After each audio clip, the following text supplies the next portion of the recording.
gather food, tourism, and adventure only here at Akay Rizal. And for today's episode, andito tayo ngayon sa Wonder Farm, Batulao, Batangas, kung saan iikutin natin itong farm na ito kasi isa sa mga bagay na ino-offer nila dito ay ang glamping at fruit picking din. And talagang perfect na place ito para sa mga gustong mag-bonding kasama ang pamilya at mga barkada. So mga kaakay, mga day, mga dong, tara, manurita! So ayun mga kaakay, kasama natin ngayon si Tita Beth. May mga ano pala sila tusok. May-ari po ng Wonder Farm dito sa Batulao, Batangas. Ayan. So, isa sa activity dito sa Wonder Farm po, ma'am, is fruit picking po, yes, no? Yes. So, ngayon po, ang season niyo po is? Dragon fruit. Dragon fruit. Tapos, ano po yung ibang fruit po na pwede nilang ipik din dito? May strawberries kami. Pag minsan, ayan, magkakaroon kami ng suha. Suha, Medyo, oo. pomelo, Davao pomelo sila. And then, kalamansi. Ay, meron kalamansi. Oo. Kaya na pa matutusok pa. Sige. Ingat lang. Oo, so, ilang, paano ba? Trees ba ng, ano tawag dito? poste. Poste. Ilang poste po ng dragon fruit meron? Meron kaming mga more or less close to 300. Dami. Oo. So, every post has an average of 4 na cuttings na umaakyat. So, yun ang storya nila. Sige po. So, saan po tayo pwede? Ito. Dito. Ayun, ang ganda. Tingnan niyo, ang ganda. OMG. So, lahat po ito is pwede nang i-pick sila, ma'am? Or meron yung mga ano lang? Kasi hindi naman sila sabay-sabay na Okay, nag-bloom. So, ang dragon fruit ay depende sa pag-bloom ng bulaklak nila. So, from flower, meron na siyang magiging fruit. Fruit, ayan. Oo. So, and then it takes about 30 to 35 days before it becomes like this. A fruit? Oo. Yeah, kasi and normally, we don't pick fruits na this green. Or green, may mga green pa. So, dapat pink na talaga. Pink talaga siya. Okay, sige, paano po natin ito kunin, ma'am? Alright. So, let's try on this one. Sige po. Okay, you make a like V-cut. V-cut. Sige, ikaw po muna, ma'am. Titingnan po kita. Susunod. Okay. So, pagka ganito na wala naman masyadong challenge, just diretso. And then, there it goes. Yeah. Ayun. Ayan. So cute. OMG. Sige po, ako, ma'am. Ayaw ma-open na itong akin. Ayan. Yeah. So, like this one, dalawa sila. Ayun, ang cute, dalawa. Sige po. Try. From here po. Sige. Charis po, wait lang po. Yan. Ayan. Like that. Yan. Walang challenge okay. masyado. Walang challenge masyado. Ang mahirap kasi yung, yan, pwede mo na siyang, kuhanin, ipik lahat. Yan. Ay, ayun. Kukuha pa ba tayo, ma'am? Depends. Yeah, let's move on to the others. Sige po. Ito yung malaki, ma'am. Gusto kong kunin itong malaki. Ayun, dito. Ito. Sobrang pink niya na, oh. And excited akong tekman to. Ayan. So, ano to po to? Yeah, diretso lang yan. Diretso lang. Oo. Ang mahirap kasi mga medyo nakaipit sa sa puno niya. Ayan. Ayun. It's big. So yeah. Looks like it's more than half a kilo. As in, ganito half kilo na to. Almost half kilo. Yeah, yung this sizes normally ay 3 in a kilo. So, but this is like saan niyo po ito dinideliver din, ma'am? May kumukuha? Yung iba, may kumukuha na. Yung iba nagpipicking dito. Actually, we have a scheduled picking this morning and then this afternoon. Okay. So, kaya hindi kami masyadong nahihirapan na sa pagbebenta. Kasi may pumupunta na may mismo dito. Na. Ayan, so ngayon makaka-excited ako tekman ito. Buksan na natin to. Let's go!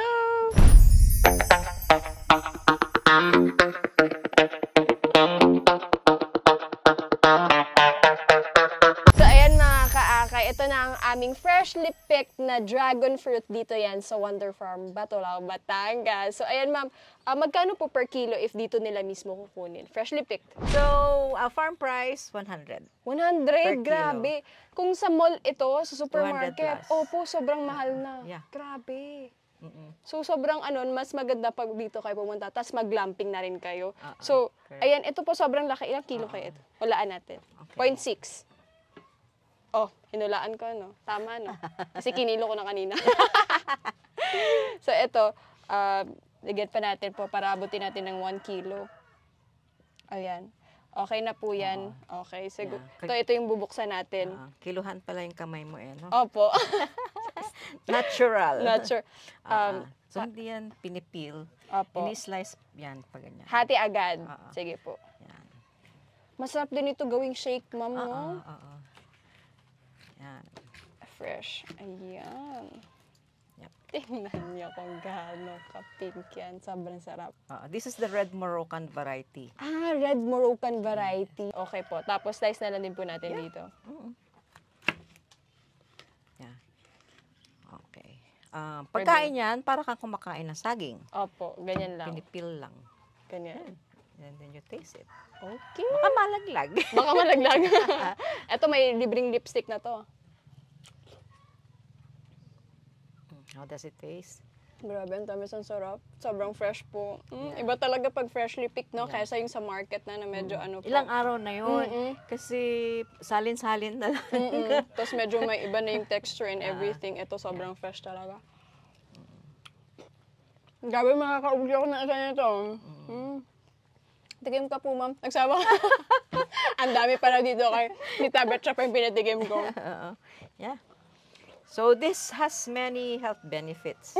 Ayun, sige po, anong health benefits? One of which is, if you eat it regularly, syempre, anti-cancer. So, it Anti-cancer also properties. lowers blood sugar level ng diabetics and a lot more. Antioxidant. Bakit naisipan niyo po na dragon fruit po itanim in the first place? Yeah, kasi we've tried cacao, we've tried so many pomelos. Kasi ang first naming na-try dito ay Davao pomelo. So all the way from Davao, nag-fly in kami ng cuttings. Malakas masyado hangin dito. And Dex kay attest to it na sobrang lakas. Ayaw ng mga flowers ng pomelo ang sobrang hangin. So yun lang mga natira na yan. Yun yung And then we also tried cacao. So hindi rin, failed din siya. Kasi yung mga remnants niyan, yan lang yung ilang bungang mga cacao. Although naka-harvest na rin kami. So we said, okay, let's try. Ito nga, kasi nag-uuso-uso na noon yung dragon fruit. We were successful. Anong year po? Ayan. Ito, mga 3 years pa lang to. This is a pandemic business. As in, grabe. Tapos itong camping area po, kailan po siya nag-open sa public? Halos last year lang. Itong glamping. But we had it, syempre, for family muna, friends. Friends, like Dex. So, siya yung halos first na gumamit ng Opo. tent. And his family. So, and then we said, i-maximize na natin yung yung investment na yan. So, sayang naman, kasi kung itatayo mo lang, pag gusto mong itayo, it's a 5x5 Ang laki, meter opo. tent. So, inumpisa na namin So, usually po, yung mga guests niyo is from where po? We'll be surprised. Meron kaming French, meron kaming really? Polish, may Czech, may Singaporean, may Australian. So, paano nila nahanap nila sa And Facebook? Tapos parang Google. nakita nila as in. And manaming nagka-climb. Okay. So, may starting point po here, somewhere here? Doon sa entrance nyo doon halos. So, it became an activity. Although, ang objective lang naman namin is to support yung business ng mga guides dito. Okay. So, we don't have anything out of the climb. They pay directly to the guides. Guides, okay. Yeah. Pero yung iba natutulog muna dito bago Yes. diretso doon sa pag-akyat. Kasi yung iba namang climbers, ayaw nila nung same day climb, same day Uwi baba. din, opo, baba. And then our kasi, I came from the hospitality industry. So parang we'll be surprised then kasi yung guests namin, they check in as guests. And then they check out as like A family. friends. Oh, that's so nice. Grabe. Yeah. So, yun yung parang feels dito sa Wonder Of Farm. course, yeah. You came in as a guest, pagbalik mo, paglabas mo, you're part of the family. Mega hug-hug ka pa dyan. Yeah, That's so nice. bababa pa sila ng car. mag-hug. So ayun mga kakay, talagang perfect place talaga po ito para sa mga gustong mag-bonding kasama family and barkada. So ayan ma'am, aside from this, may nakita po akong tawag nito, bonfire area. So puntahan po natin. Well, dala ko na itong aking dragon fruit kasi sobrang sarap, sobrang fresh. Yeah. So again, the bonfire is weather permitting. Kasi pag umuulan, wala kang enjoyment. So, and since we thought of this, kasi yung mga families, especially the kids, they enjoy the bonfire. Oh, it's a place para, it's a perfect area para mag-usap-usap mga kasama family, ganun. Yes. So, we provide yung marshmallows and hot dogs. Ganun, meron din. So, paano naman po sa food po? Before we started as bring your own. Kaya lang, as we guests come in, nakikiusap sila or they pwede na magpaluto. Magpaluto. Una, paluto and then later, pre-arranged meals na. Okay. So kailangan talaga may reservations beforehand para if ever na gusto magpaluto, alam niyo din po. So, for instances po, merong group of 2 or 3 lang. Pwede yung tipi tent. Tipi tent. Couples. So, ito po, ilan po ang capacity po? Regular is 4, pero ang max pwedeng 5. 5. Okay. So, yung tipi doon, couples yan, max. Couple. So, ma'am, sa mga gustong mag-reserve or talagang bumisita dito, paano po sila? Ano po yung way of, meron pong contact number? Yeah, meron kaming Facebook page and then we also have Instagram. Meron din Instagram. Yeah. So, ilalagay natin dyan on the screen ang Facebook page, Wonder Farm. Yes, Wonder Farm Batulaw. Ayan, tapos yung contact number din ilalagay namin dyan on screen sa mga gustong mag-inquire about sa area, ma'am, no? Yes, Talaga, perfect na perfect ito sa mga gustong mag-enjoy yung tahimik na lugar, ma'am, no? Yes, oo. Tapos may enjoy yung napakagandang nature. Ayan. Yeah. Ayun. Thank you so much, Ma'am Beth, for allowing us to feature your place. I'm very thankful na na-experience ko ito. And mag-pick mismo talaga ng dragon fruit fresh from the farm. Ayan. Thank you so much, Ma'am Beth. Thank you then for featuring.